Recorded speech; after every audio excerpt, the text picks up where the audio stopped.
2023 box office report. ఈ ఏడాది టాలీవుడ్లో దుమ్ములేపిన తెలుగు సినిమాలు ఇవే. ఈ ఏడాది భారీ బ్లాక్ బస్టర్స్ శాతం తక్కువే, కానీ పెద్ద సినిమాల కంటే కూడా చిన్న సినిమాలు మరియు తమిళ డబ్బింగ్ సినిమాలు సత్తా చూపించాయి. అయితే డబ్బింగ్ సినిమాలను కాసేపు పక్కన పెట్టి, కేవలం తెలుగు సినిమాలు ఈ ఏడాది బాక్స్ ఆఫీస్ వద్ద సత్తా చూపించినవి ఏమిటో నెలవారీగా ఒకసారి చూద్దాం. వివరాల్లోకి వెళ్లే ముందు మన ఛానల్ని సబ్స్క్రైబ్ చేయండి మరియు లైక్ చేయండి. జనవరి. వాల్తేరు వీరయ్య, ఆచార్య మరియు గాడ్ ఫాదర్ వంటి వరుస కమర్షియల్ ఫ్లాప్స్ తర్వాత మెగాస్టార్ చిరంజీవి హీరోగా నటించిన ఈ చిత్రం జనవరి 13వ తారీఖున విడుదలై బ్లాక్ బస్టర్ హిట్ టాక్ని సొంతం చేసుకుని, సుమారుగా 140 కోట్ల రూపాయల షేర్ని రాబట్టి, మెగాస్టార్ సత్తా ఏమిటో మరోసారి అందరికీ అర్థం అయ్యేలా చేసింది. వీరసింహారెడ్డి, అఖండ వంటి సెన్సేషనల్ బ్లాక్ బస్టర్ హిట్తో ఫుల్ జోష్ మీద ఉన్న బాలయ్య బాబు నుండి వచ్చిన తదుపరి చిత్రం ఇది. గోపీచంద్ మలినేని దర్శకత్వంలో తెరకెక్కిన ఈ సినిమా మొదటి ఆట నుండే సూపర్ హిట్ టాక్ని సొంతం చేసుకుని, సుమారుగా 80 కోట్ల రూపాయల షేర్ని రాబట్టింది. గ్రాస్ వసూళ్లు దాదాపుగా 130 కోట్ల రూపాయలు వచ్చాయి. ఫిబ్రవరి. రైటర్ పద్మభూషణ్, కమెడియన్గా క్యారెక్టర్ ఆర్టిస్టుగా ఇండస్ట్రీలో రాణిస్తున్న సుహాస్, కలర్ ఫోటో తర్వాత హీరోగా చేసిన రెండవ చిత్రం ఇది. షణ్ముఖ్ ప్రశాంత్ అనే నూతన డైరెక్టర్ తెరకెక్కించిన ఈ చిత్రం కమర్షియల్గా సూపర్ హిట్గా నిలిచి సుమారుగా 5 కోట్ల రూపాయలకు పైగా షేర్ని రాబట్టి సుహాస్ని హీరోగా నిలబెట్టింది. సార్. తమిళ హీరో ధనుష్ మొట్టమొదటి డైరెక్ట్ తెలుగు చిత్రం ఇది. వెంకీ అట్లూరి దర్శకత్వంలో తెరకెక్కిన ఈ సినిమా ఆడియన్స్కి ఎమోషనల్గా బాగా కనెక్ట్ అవ్వడంతో తెలుగులో దాదాపుగా 28 కోట్ల రూపాయల షేర్ వసూళ్లను రాబట్టి బ్లాక్ బస్టర్ హిట్గా నిలిచింది. వినరో భాగ్యము విష్ణు కథ.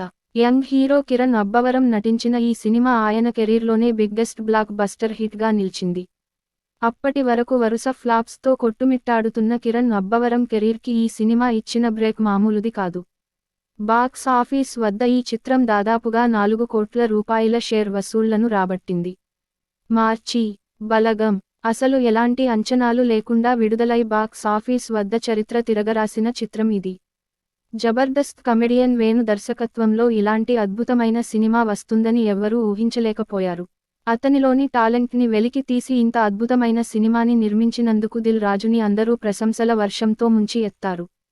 కోటి రూపాయల కంటే తక్కువ బడ్జెట్తో తెరకెక్కించిన ఈ సినిమా సుమారుగా 11 కోట్ల రూపాయలకు పైగా షేర్ వసూళ్లను రాబట్టింది. దాస్ కా ధమ్కీ.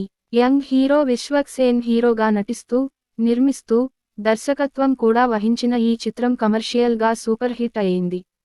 బాక్స్ ఆఫీస్ వద్ద ఈ చిత్రం దాదాపుగా 12 కోట్ల రూపాయల షేర్ వసూళ్లను రాబట్టి హీరోగానే కాదు, నిర్మాతగా కూడా విశ్వక్ సేన్కి సక్సెస్ని అందించింది ఈ చిత్రం. దసరా. న్యాచురల్ స్టార్ నాని ఎంతో ప్రతిష్టాత్మకంగా తీసుకొని నటించిన ఈ చిత్రం బాక్స్ ఆఫీస్ వద్ద సునామీ లాంటి ఓపెనింగ్ని దక్కించుకుంది. ముఖ్యంగా నైజాం ప్రాంతంలో ఈ సినిమా స్టార్ హీరోల సూపర్ హిట్ సినిమాలకు ఏ మాత్రం తక్కువ లేకుండా ఆడింది. నార్త్ అమెరికాలో అయితే 2 మిలియన్కి పైగా డాలర్లను రాబట్టింది. ఓవరాల్గా చూసుకుంటే ఈ సినిమాకి 120 కోట్ల రూపాయల గ్రాస్, 65 కోట్ల రూపాయల షేర్ వసూళ్లు వచ్చాయి. ఏప్రిల్. విరూపాక్ష. బైక్ యాక్సిడెంట్ తర్వాత సాయి ధరమ్ తేజ్ హీరోగా నటించిన చిత్రం ఇది. విడుదలకు ముందే ఆసక్తికరమైన ట్రైలర్తో ప్రేక్షకులను ఆకట్టుకున్న ఈ చిత్రం, విడుదల తర్వాత అంచనాలను మించి ఆడియన్స్ని థ్రిల్కి గురి చేసింది.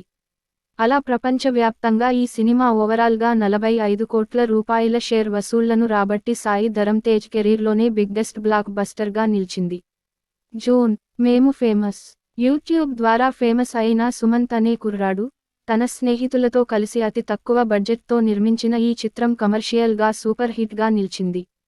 దాదాపుగా 4 కోట్ల రూపాయల షేర్ వసూళ్లను రాబట్టింది ఈ చిత్రం. సమజవరాగమన. కెరీర్లో మంచి సక్సెస్ కోసం ఎదురు చూస్తున్న యంగ్ హీరో శ్రీ విష్ణు జాతకం ని మార్చేసిన సినిమా ఇది.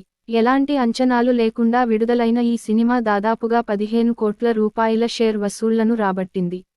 ఓవర్సీస్లో కేవలం 25 లక్షల రూపాయలకు అమ్ముడుపోయిన ఈ సినిమా, దాదాపుగా 5 కోట్ల రూపాయల లాభాలను తెచ్చిపెట్టింది. జులై. బేబీ. కలర్ ఫోటో నిర్మాత సాయి రాజేష్ దర్శకుడిగా మారి విజయ దేవరకొండ తమ్ముడు ఆనంద్ దేవరకొండ మరియు ప్రముఖ యూట్యూబర్ వైష్ణవి తేజ కాంబినేషన్లో తెరకెక్కిన ఈ సినిమాకి యూత్ ఆడియన్స్ బ్రహ్మరథం పట్టారు. కమర్షియల్గా ఈ చిత్రం 50 కోట్ల రూపాయల షేర్ వసూళ్లను రాబట్టి సంచలనం సృష్టించింది. August Bedurulanka 2012 young hero Kartikeya హీరోగా క్లాక్స్ దర్శకత్వంలో తెరకెక్కిన ఈ సినిమా కూడా కమర్షియల్గా సక్సెస్ అయింది. ట్రేడ్ పండితుల అంచనా ప్రకారం ఈ చిత్రం దాదాపుగా 4 కోట్ల రూపాయల షేర్ని రాబట్టింది. September miss Shetty mister Polishetty చాలా కాలం గ్యాప్ తర్వాత నవీన్ పోలిశెట్టి మరియు అనుష్క శెట్టి కలిసి నటించిన ఈ చిత్రం కమర్షియల్గా బిగ్గెస్ట్ బ్లాక్ బస్టర్ హిట్గా నిలిచింది. ట్రేడ్ పండితుల లెక్కల ప్రకారం ఈ సినిమాకి దాదాపుగా 25 కోట్ల రూపాయల షేర్ వసూళ్లు వచ్చాయి. అక్టోబర్ భగవంత్ కేసరి ఏడాది ప్రారంభంలో వీరసింహారెడ్డి చిత్రంతో భారీ బ్లాక్ బస్టర్ హిట్ని అందుకున్న బాలయ్య మరోసారి ఈ చిత్రంతో బ్లాక్ బస్టర్ని అందుకున్నాడు. అనిల్ రావిపూడి దర్శకత్వంలో తెరకెక్కిన ఈ సినిమా సుమారుగా 70 కోట్ల రూపాయల షేర్ వసూళ్లను రాబట్టింది. నవంబర్ మా ఊరి పొలిమేర 2 కరోనా లాక్డౌన్ సమయంలో ఓటీటీలో విడుదలైన పొలిమేర చిత్రానికి సీక్వెల్గా తెరకెక్కిన ఈ సినిమా థియేటర్స్లో విడుదలై 7 కోట్ల రూపాయలకు పైగా షేర్ వసూళ్లను రాబట్టి బ్లాక్ బస్టర్ హిట్గా నిలిచింది. మంగళవారం ప్రముఖ హీరోయిన్ పాయల్ రాజ్పుత్ ప్రధాన పాత్రలో నటించిన ఈ సినిమాకి అజయ్ భూపతి దర్శకత్వం వహించాడు. మంచి థ్రిల్లర్గా టాక్ తెచ్చుకున్న ఈ చిత్రం కమర్షియల్గా సూపర్ హిట్ అయింది. సుమారుగా 14 కోట్ల రూపాయల షేర్ వసూళ్లను ఈ సినిమా రాబట్టినట్టు సమాచారం. డిసెంబర్ హాయ్ నాన్న ఏడాది ప్రారంభంలో దసరా చిత్రంతో భారీ బ్లాక్ బస్టర్ హిట్ని అందుకున్న న్యాచురల్ స్టార్ నాని ఏడాది చివర్లో హాయ్ నాన్న చిత్రంతో మరో కమర్షియల్ సక్సెస్ని అందుకున్నాడు. ఈ సినిమా దాదాపుగా 40 కోట్ల రూపాయల షేర్ వసూళ్లను రాబట్టింది. Salaar young rebel star Prabhas హీరోగా నటించిన ఈ సినిమా కోసం ఇండియా మొత్తం ఎదురు చూసింది. అలా భారీ అంచనాల నడుమ విడుదలైన ఈ సినిమా మొదటి వారంలోనే 500 కోట్ల రూపాయలకు దగ్గరగా గ్రాస్ వసూళ్లను రాబట్టి ఇప్పటికీ విజయవంతంగా థియేటర్స్లో నడుస్తుంది. మరిన్ని వార్తల కోసం మన ఛానల్ని సబ్స్క్రైబ్ చేయండి మరియు లైక్ చేయండి.